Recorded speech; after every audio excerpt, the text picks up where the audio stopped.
Olá, gente bonita!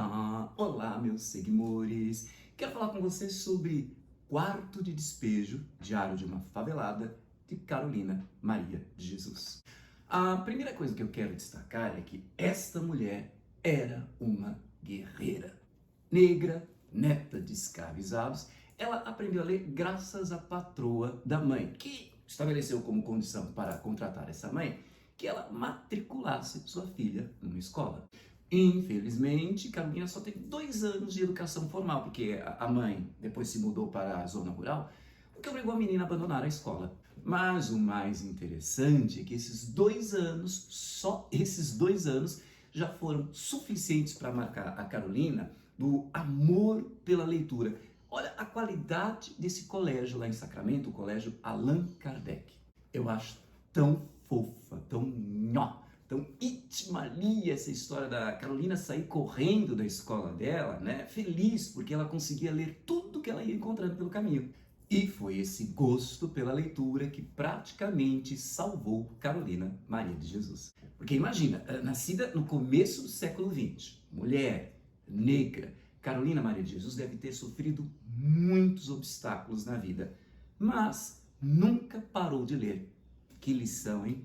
Enfim, Carolina Maria de Jesus era verdadeiramente uma guerreira, porque, olha só, ela saiu de Sacramento, em Minas Gerais, e sempre a pé, em busca de melhores condições de vida, ela foi para Franca, foi para Orlândia, Ribeirão Preto, até parar em São Paulo. E, repito, a pé. E trabalhou de tudo, lavoura, auxiliar de enfermagem, auxiliar de cozinha, faxineira, doméstica. O curioso é que ela chegou até a ser empregada doméstica do Dr. Zerbini, aquele que foi o responsável pelo primeiro transplante de coração da América Latina e o 5º do mundo. E o mais interessante é que a Carolina, ela pedia para o Dr. Zerbini que a sua folga não fosse em casa, né, mas fosse como? Tendo acesso à biblioteca desse doutor. Olha como ela adorava a leitura.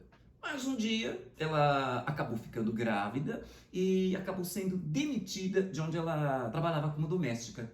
Olha só como a vida de doméstica nunca foi fácil. Para piorar, ela perdeu o emprego justamente na época em que São Paulo passava por um processo de reurbanização ou de gentrificação. Você não sabe o que é gentrificação? Então, veja esse videozinho aqui. Sem emprego, sem moradia. Os cortiços de São Paulo, nessa época de urbanização, foram todos derrubados, né? Com aluguéis caríssimos, Carolina se viu então obrigada a morar numa favela. Na favela do Canindé, onde hoje fica a Marginal Tietê, né? Em frente ao estádio da Portuguesa, o estádio do Canindé, do outro lado da rodoviária do Tietê. E ela virou catadora de lixo, principalmente de papel e sucata, né, que ela catava para conseguir o sustento dela e principalmente dos seus 3 filhos. E o interessante é você ver aqui o amor que ela tem por esses filhos. Ela passava por qualquer tipo de dificuldade, mas sempre se esforçava ao máximo para garantir a educação deles, porque ela acreditava que a educação era a salvação. E ela estava certa. Tanto que ela fazia por esses filhos que ela nunca se casou. Primeiro porque ela não queria ver os filhos dela convivendo com um homem dentro de casa. Segundo, porque ela nunca quis perder a sua autonomia. Ela não queria ser que nem as outras mulheres da favela, né? Que ela vivia dizendo que apanhavam que nem tambor, que tinham vida de escravas indianas. Olha como ela era bastante espirituosa. Você até vê aqui que ela teve 2 grandes amores. Um operário, principalmente esse, né? E um cigano. Mas ela nunca se mostrou submissa a eles. Que mulher empoderada, não? E o interessante é que Carolina Maria de Jesus, mesmo diante de tanta dificuldade, nunca deixou de ler. Inclusive livros que ela achava no lixo. Ler e escrever, porque ela escrevia muito. E o grande sonho dela mesmo era ser uma escritora. Um dia, ela conheceu lá na favela o jornalista Audálio Dantas, né, que se encantou pelo diário dela e resolveu editá-lo e publicá-lo em 1960, que foi um sucesso. Nos 3 primeiros dias, vendeu 10 mil exemplares. Ela chegou a vender 2.000 livros por dia. No ano de sua publicação, esse livro bateu Gabriela Cravo e Canela, de Jorge Amado. Este livro foi traduzido para 14 idiomas, publicado em 40 países, até no Japão. Nenhuma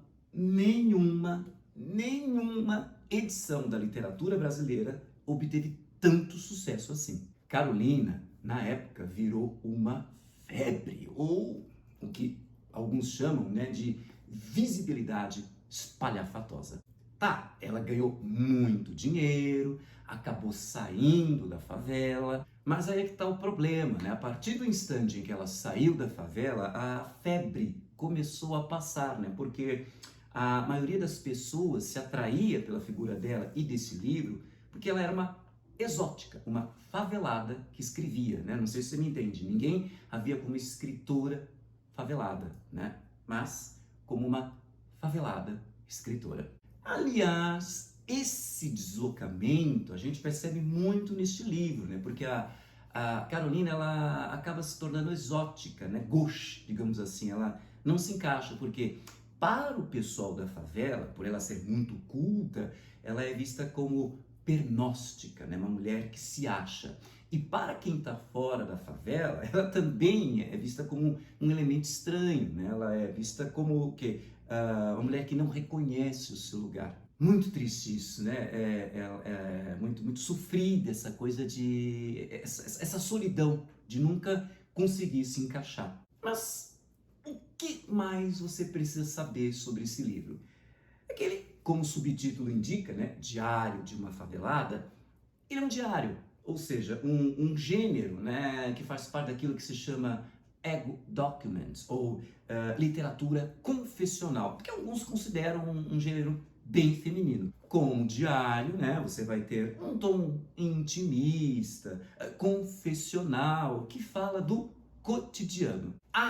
E sempre em primeira pessoa. E muitos dos seus capítulos, aliás, em diário nós não falamos capítulos, né, nós falamos entrada, né? E sempre vem com essa coisa da data, que é 8 de junho, né? Então, muitas dessas entradas, elas se preocupam em relatar, né? Em fazer uma lista do que a Carolina conseguiu comprar com uma pouca coisa que ela conseguiu comprar com seu serviço de catadora de lixo. Então você vê muita listinha, né, dos objetos, dos itens, dos bens de consumo, né, que ela conseguiu comprar e o preço deles. Hoje eu comprei tantos quilos de farinha a tantos cruzeiros, tantos quilos de feijão, né, ou às vezes meio quilo de feijão a tantos cruzeiros. E o interessante é que você então vai ver a narração de uma situação de miséria por quem realmente a vive, né? Ou seja, você vai ter um lugar de fala poderosíssimo. Você não sabe o que é lugar de fala? Então veja esse videozinho aqui. Enfim, será o relato autêntico de alguém que passa fome, que luta contra a fome. Aliás, isso me faz lembrar uma coisa que ela fala aqui nesse livro. O Brasil precisa ser dirigido por uma pessoa que já passou fome. A fome também é professora. Quem passa fome aprende a pensar no próximo e nas crianças. Está vendo como ela é bastante crítica, principalmente com os políticos? Outro momento forte nesse livro é esse aqui, 13 de maio.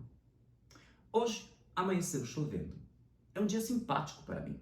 É o dia da abolição. Dia que comemoramos a libertação dos escravos. Nas prisões, os negros eram os bodes expiatórios. Mas os brancos agora são mais cultos e não nos trata com desprezo. Que Deus ilumine os brancos para que os pretos sejam felizes. Continua chovendo e eu tenho só feijão e sal. A chuva está forte. Mesmo assim, mandei os meninos para a escola. Estou escrevendo até passar a chuva para eu ir lá no Sr. Manuel vender os ferros. Com o dinheiro dos ferros, vou comprar arroz e linguiça. A chuva passou um pouco. Vou sair. Eu tenho tanta dó dos meus filhos. Quando eles vêem as coisas de comer, eles bradam: "Viva a mamãe!" A manifestação agrada-me. Mas eu já perdi o hábito de sorrir. 10 minutos depois, eles querem mais comida. Eu mandei o João pedir um pouquinho de gordura à Dona Ida. Ela não tinha. Mandei-lhe um bilhete assim: "Dona Ida, peço-te se pode me arranjar um pouco de gordura para eu fazer uma sopa para os meninos. Hoje choveu e eu não pude ir catar papel. Agradeço. Carolina. Choveu, esfriou. É o inverno que chega. E no inverno a gente come mais. A Vera começou a pedir comida e eu não tinha. Era a reprise do espetáculo. Eu estava com 2 cruzeiros. Pretendia comprar um pouco de farinha para fazer um virado. Fui pedir um pouco de banha à Dona Alice. Ela deu-me a banha e arroz. Era às 9 horas da noite, quando comemos. E assim, no 3 de maio de 1958, eu lutava contra a escravatura atual, a fome. Só por isso, esse livro mereceria o nosso respeito.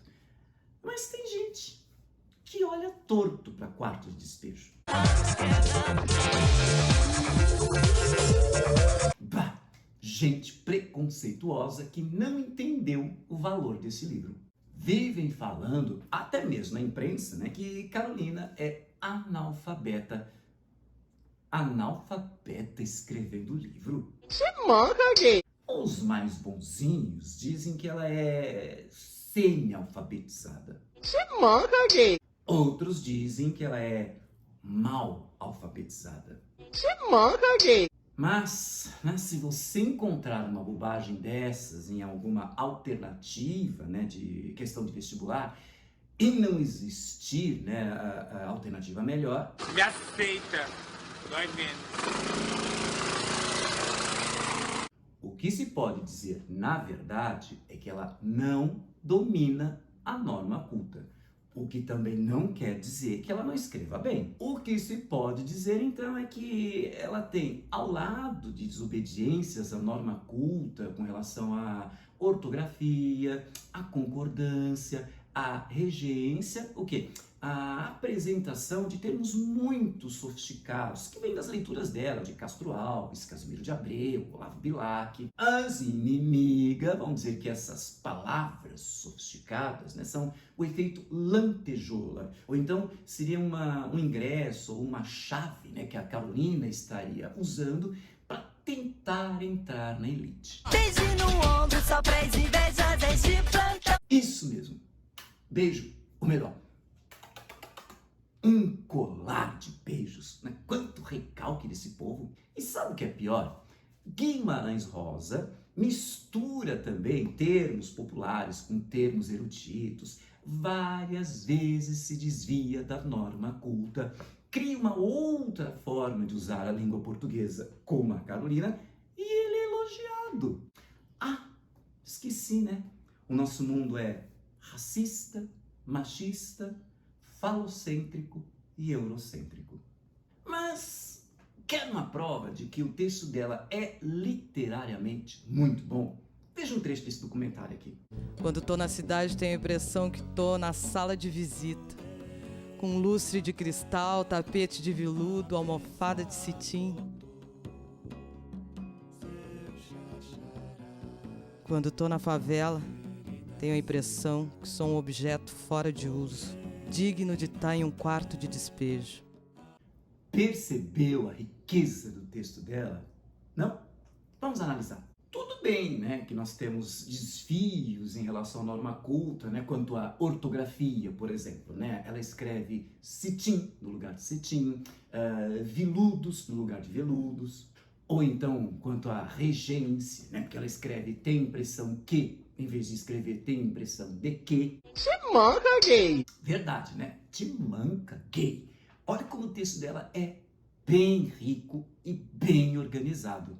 Esse texto todinho está estruturado em uma oposição, uma antítese, né? Um lado ela diz, quando estou na cidade tenho a impressão que, e o outro lado ela diz, quando estou na favela tenho a impressão que. E olha os paralelismos sintáticos seguidos de algumas anáforas, ó. Seus lustres de cristais, seus tapetes de veludos, almofadas de cetim. E olha as metáforas. Sou um objeto fora de uso. E, aliás, mais do que metáforas, temos uma soma de metáforas, o que constitui uma alegoria. E devo dar destaque à metáfora quarto de despejo, né, que deu origem ao título do livro e que qualifica a favela. Quarto de despejo é o cômodo da casa em que são deixados os objetos que não servem para mais nada, né? E por isso serão jogados fora. Ou seja, um lugar de objetos desprezados. E é assim que a favela é vista pelo resto da cidade, como lugar de gente desprezada. Agora você entende que esta é uma excelente obra, mas o que mais você precisa saber sobre Quarto de Despejo, Diário de uma Favelada? Todo esse relato de gente de uma vida bem difícil, que chega a catar comida do lixo, que pega osso jogado fora de açougue, né, para dar um saborzinho na comida. Pior que não faz tanto tempo assim, teve lugar que queria vender isso que antes se jogava fora. Que tempos! Temos o relato de gente comendo comida estragada e até morrendo por causa disso, de violência contra a mulher, de abuso infantil. Não é à toa que Carolina chamava a favela de sucursal do inferno.